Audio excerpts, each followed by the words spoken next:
Ini adalah materi perkuliahan mitigasi bencana dan adaptasi perubahan iklim dari program studi Perencanaan Wilayah dan Kota Universitas Islam Bandung dengan materi identifikasi, perhitungan bahaya, serta kerentanan. Halo semuanya, selamat datang di sesi explainer kita hari ini. Jujur aja, materi ini sangat menarik. Kenapa? Karena kita bakal membongkar satu miskonsepsi besar soal apa yang sering kita sebut sebagai bencana.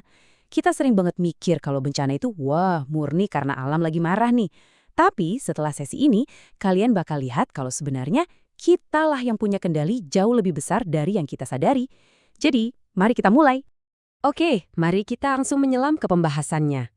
Hari ini kita punya semacam peta jalan atau persamaan bencana yang akan kita lewati. Kita akan mulai dari konsep umum risiko bencana, lalu mengidentifikasi bahaya atau hazard, lanjut ke kajian kerentanan yang akan kita pecah jadi kerentanan sosial, fisik, ekonomi, dan lingkungan. Sampai akhirnya kita tutup dengan kesimpulan.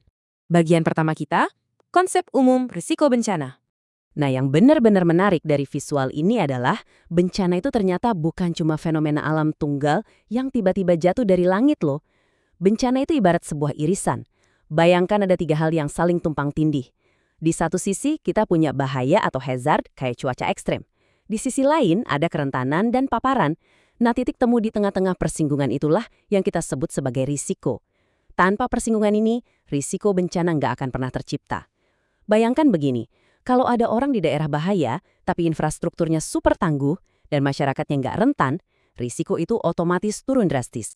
Biar lebih gampang, mari kita pakai kacamata matematis sebentar. Simple kok, tapi maknanya luar biasa. Persamaan risiko atau risk equation itu bentuknya R sama dengan H dikali V dibagi C. R itu risiko bencananya, H itu ancaman bahaya, V adalah kerentanan, dan nah ini yang paling penting C adalah kapasitas. Coba perhatikan, kapasitas posisinya ada di bawah, sebagai penyebut.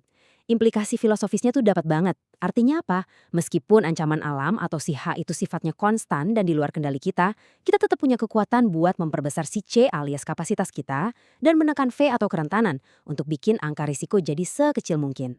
Masuk ke bagian kedua, identifikasi bahaya atau hazard. Sekarang saya mau tanya nih ke kalian, dan ini krusial banget. Pernah kepikiran nggak? Apa sih bedanya ancaman dan rentan? Sering banget loh kita nyampur adukin dua istilah ini. Banyak dari kita mikir tiap kali hujan lebat atau cuaca ekstrim datang, wah pasti ini otomatis bencana. Tapi, apa iya selalu begitu? Dan ini mengilustrasikan dengan sangat brilian apa yang sedang kita bahas. Coba lihat batu besar yang menggelinding dari atas bukit itu. Itu adalah bahayanya, atau hazard. Cuma sebuah peristiwa geologis biasa. Batu itu bakal tetap mengelinding ke bawah ngikutin gravitasi. Itu hukum alam. Tapi, orang yang berdiri tepat di jalurnya, nah itulah yang merepresentasikan kerentanan. Kalau nggak ada orang yang berdiri di situ, batu yang jatuh tadi ya cuma fenomena alam biasa, bukan sebuah bencana kemanusiaan. Jadi, untuk merangkum bagian bahaya ini, bahaya itu murni pemicu eksternalnya. Seperti aksioma kritis di materi kita, kalau nggak ada bahaya eksternal, kerentanan internal separah apapun nggak akan pernah jadi resiko bencana. Dan sebaliknya juga gitu. Misalnya, ada ancaman bahaya yang luar biasa besar. Sebut saja gempa bumi dengan magnitudo sangat tinggi. Tapi, terjadinya di tengah gurun pasir yang kosong melompong. Nggak ada orang, nggak ada bangunan. Apakah itu menghasilkan resiko bencana? Jelas tidak. Harus ada yang terdampak. Lanjut ke bagian ketiga. Kerentanan dalam kajian resiko bencana. Nah, kita udah ngomongin bahayanya, sekarang kita bahas soal kerentanan. Kerentanan itu bukan cuma satu kondisi aja, melainkan semacam katalisator yang mengubah peristiwa alam jadi tragedi beneran. Di sini kita bisa lihat, kerentanan itu didekonstruksi jadi 4 pilar utama dalam masyarakat: sosial, fisik, ekonomi, dan ekologi atau lingkungan. Keempat pilar inilah yang pada akhirnya nentuin seberapa parah sebuah krisis bakal melanda. Yuk kita bedah satu-satu. Bagian keempat, kerentanan sosial dan fisik. Pertama, kerentanan sosial. Ini ngukur seberapa rapuh sih populasi kita saat menghadapi ancaman. Bayangin aja, wilayah dengan kepadatan penduduk yang super tinggi, pastinya bakal jauh lebih susah dan repot kan pas dievakuasi. Belum lagi, indikator ini juga benar-benar memperhatiin kelompok rentan kita, seperti lansia, balita, penyandang disabilitas, dan saudara-saudara kita yang hidup di bawah garis kemiskinan. Mereka inilah yang seringkali paling menderita secara proporsional saat krisis dan mungkin nggak punya sarana buat merespons dengan cepat.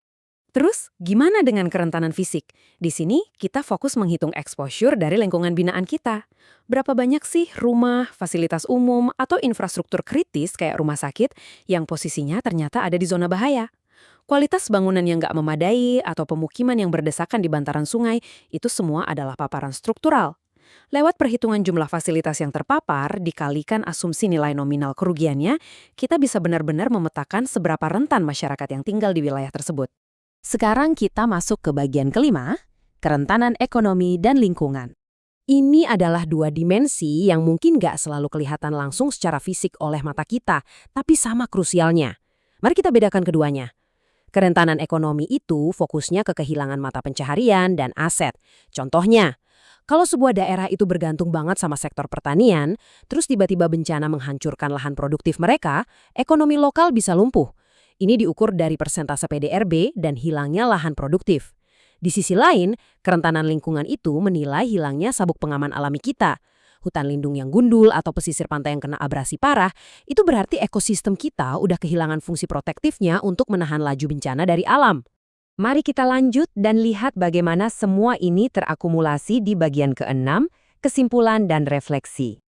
Jadi, poin krusialnya adalah kerentanan suatu daerah itu nggak pernah dihitung sendirian. Pilar sosial, fisik, ekonomi, dan lingkungan itu semuanya saling berinteraksi dan menumpuk satu sama lain, ibarat puzzle besar. Akumulasi dari keempat pilar inilah yang ngehasilin indeks kerentanan total. Dan indeks total inilah yang pada akhirnya bakal mendikte skor akhir risiko bencana di peta tata ruang suatu wilayah. Sebagai penutup sesi explainer kita, saya mau ninggalin kalian dengan satu pemikiran provokatif. Ini sebenarnya inti dari disiplin perencanaan wilayah dan kota. Kalau bahaya itu adalah batu besar yang menggelinding dari atas bukit tadi, dan kita tahu banget kita nggak mungkin bisa menghentikan batu itu, pertanyaannya adalah apa yang sedang kita lakukan hari ini untuk memindahkan masyarakat kita keluar dari jalurnya?